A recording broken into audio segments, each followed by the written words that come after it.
and I think I'm going to fly down to Miami on Saturday. And I'll do a stream Saturday night. Sunday, I'll chill. Monday, I'll make it up to the other side of Florida. I'll do Tim Pool, fly back Tuesday. That was my plan, okay?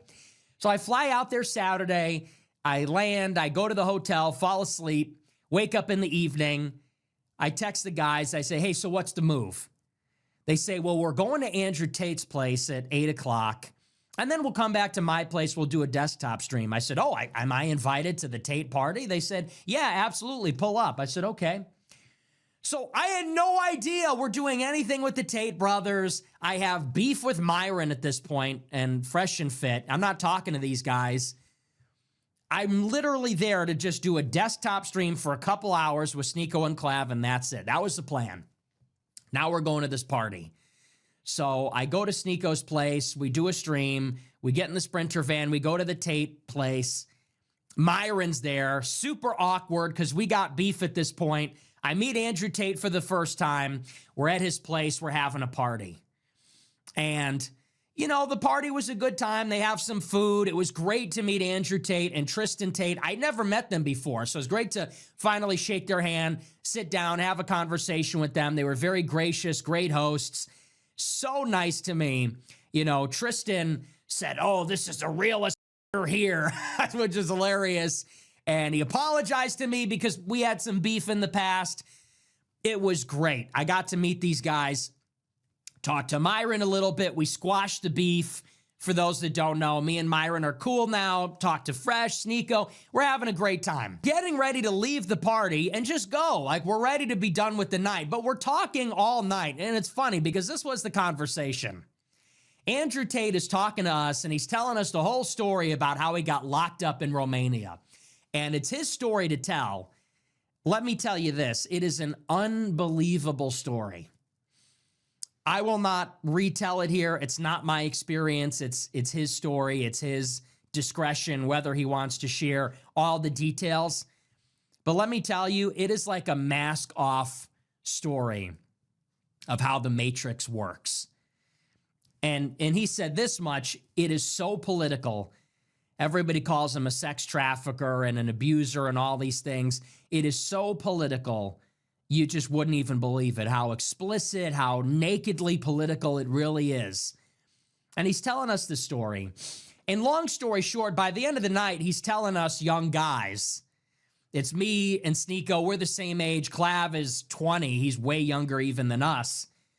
And Andrew's sitting there telling us, he goes, you know, the world used to be a fun place. He said it really used to be. The world was fun. I feel bad for you guys, he says, because the world isn't fun anymore. You can't do anything. He goes, what can you do? Go out, go to a restaurant, go to a stupid club, go home. He said, back in the old days, we could do anything. We would just go out with 20 bucks in our pocket. We'd go to a bar. We'd get in a fight.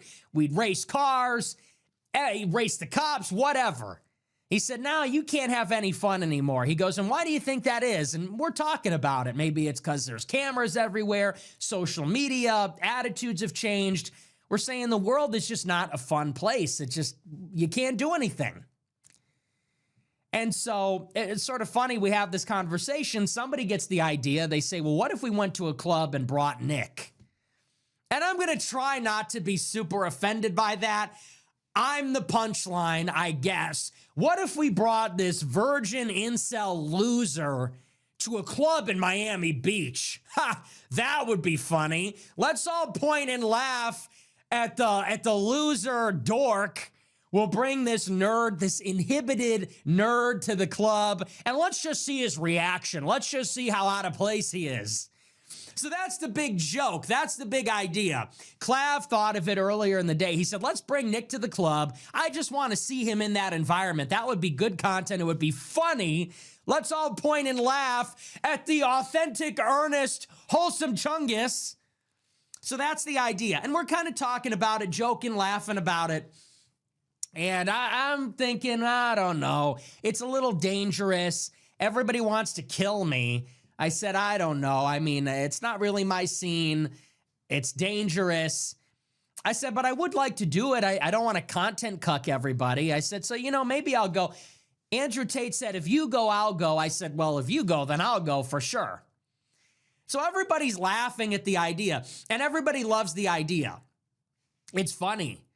What if the Tate brothers, Fresh and Fit, Sneako Clavicular, and Nick Fuentes pull up to a club in Miami Beach? Wouldn't that just be funny? And it is objectively hilarious to think about this cast of characters. You got the Tate brothers, who are just totally infamous. You got Fresh and Fit, who scream at whores on their show. They bring 15 girls and say, get the fuck out of here. Get the fuck out of here, bitch. Hilarious content. You got Sneako, this Muslim red pill guy, Clav, who's like the hottest new streamer, bone smashing, look smashing. You got me. It's funny. We get in the Sprinter van. I think Fresh arranged the whole thing. We pull up to this club, bypass security, bypass the line. We get in there. We got bottle service. We have a whole section. Everybody is taking pictures of us, swarming us. And we went really just to say that we did it. We went just to see. You know, none of us like the club. We're all saying the club sucks. It's dumb. We're all talking about it. What do? You go in there, you stand around, you know, you nod your head. Everybody's on their phone. Everybody's bored. And that's what it was. We think we're going to pop in for 15 minutes. But there's one fateful decision that changes everything.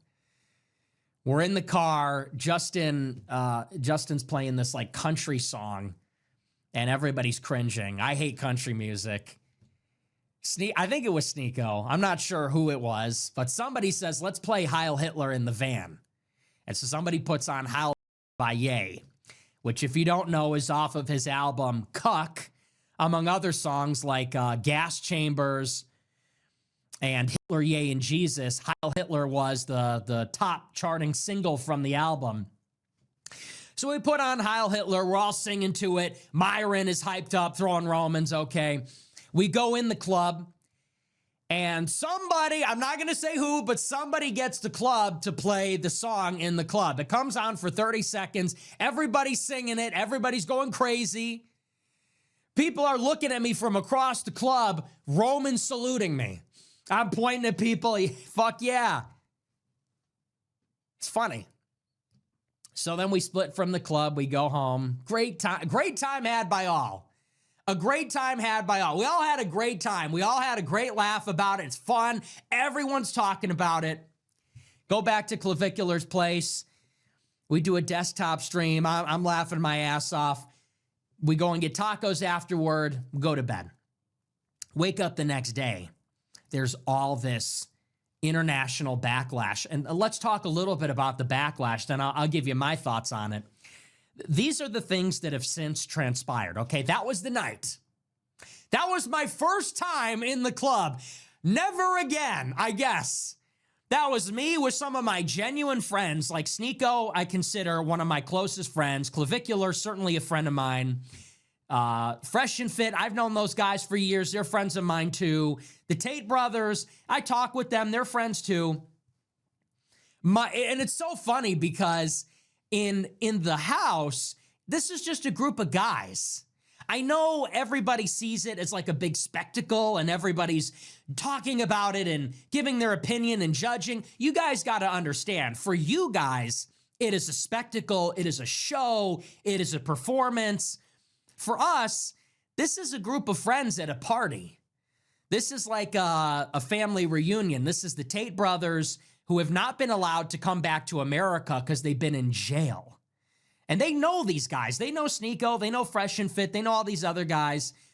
I've talked to them for a long time. I pull up with my friends. Like for us, this is just guys at a party. This is a group of guy friends at a party talking about the weird shit that happens to us, getting thrown in jail, people coming to my house to kill me, you know, Clavicular doing what he does, getting canceled for saying Vance is fat.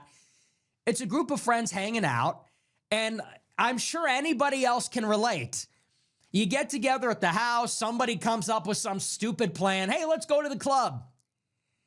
And everybody's kind of joshing each other. Oh, what if we all took Nick to the club? It's his first time. Wouldn't that be funny? Oh, what if he got laid? Oh, I'd love to see his reaction. Okay, fuck it. Let's go. So for us, This is just like a group of friends going and doing some stupid shit on a Saturday night. You know, that's what's funny about it. Now, we wake up the next day, the ADL has put out a statement, okay? The Anti-Defamation League condemns the trip to the club. The mayor of Miami Beach, puts out a statement and says, this is abhorrent, this is horrifying. We want to keep everyone safe. I can't imagine how everybody felt. The club puts out two statements. The first statement says, we don't know how this happened. We've launched a full investigation. These people are never allowed back in. The second statement, they said, we found the people responsible for the song. We fired 3 people. They're never coming back to the club. Okay? It's an international incident. It was on the evening news. I'm driving to another city in Florida. I get to my hotel. I put on the TV. It's on the Channel 7 nightly news. I see the clip of us hanging out playing the song. And the mayor's response. This is from the New York Times. It says, quote, a Miami Beach nightclub is drawing intense backlash for playing a rap song by Ye that glorifies Adolf Hitler while hosting an entourage of right-wing influencers, including Andrew and Tristan Tate. The club, Vendôme, is known for its selective door policy and table service priced at thousands of dollars. On Saturday night, the Tates, who were joined by Nick Fuentes, visited the club. Their entourage included the podcaster Myron Gaines and other members of the so-called manosphere. Videos of the men's outing soon spread online, showing a DJ playing the song Heil Hitler by Ye. So, first of all, obviously, Nick Fuentes, the Tate brothers, Sneako, Clav, and others are getting a lot of backlash because they pretty much sang along to the lyrics of a song at a public club, you know, where they were at. I don't know about you, but, bro, if you're at a club, you're drinking, you're spending money, and a fucking song comes on, you're obviously gonna sing along. I've personally sang along to Katy Perry, bro, at the club. I don't even like Katy Perry. Like, I was one time drunk as fuck. I done spent so much money. I was having the time of my life. They threw on California Girls, and I was there with my drunk ass singing along. California Girls, well, I'm and then, why the fuck did I do that? Because I'm at the club. Because I'm drunk. And because that shit just randomly came on. And it's like, oh, I know the lyrics of this shit.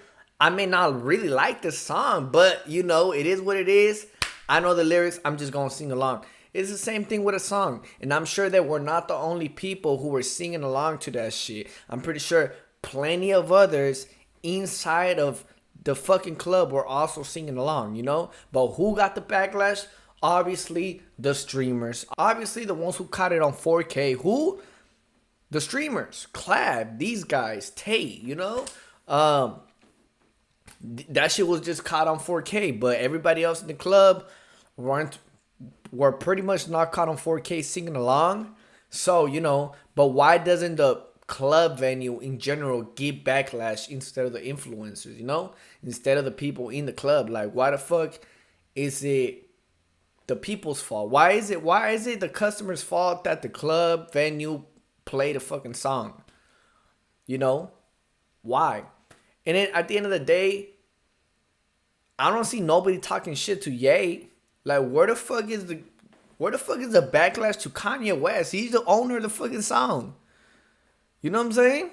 So that's something I really don't understand, bro. Like, y'all gotta stop the backlash. And at the end of the day, that's freedom of speech. Literally legal to sing along. It doesn't matter what type of lyrics it has. You feel me? A lot of people glorify black on black killing, drill music, and all this other stupid ass shit, you know? But nobody catches backlash over that shit, right? Now, another thing, really quick. I'm not saying that the song is not offensive to people, but at the end of the day, we all have freedom of expression.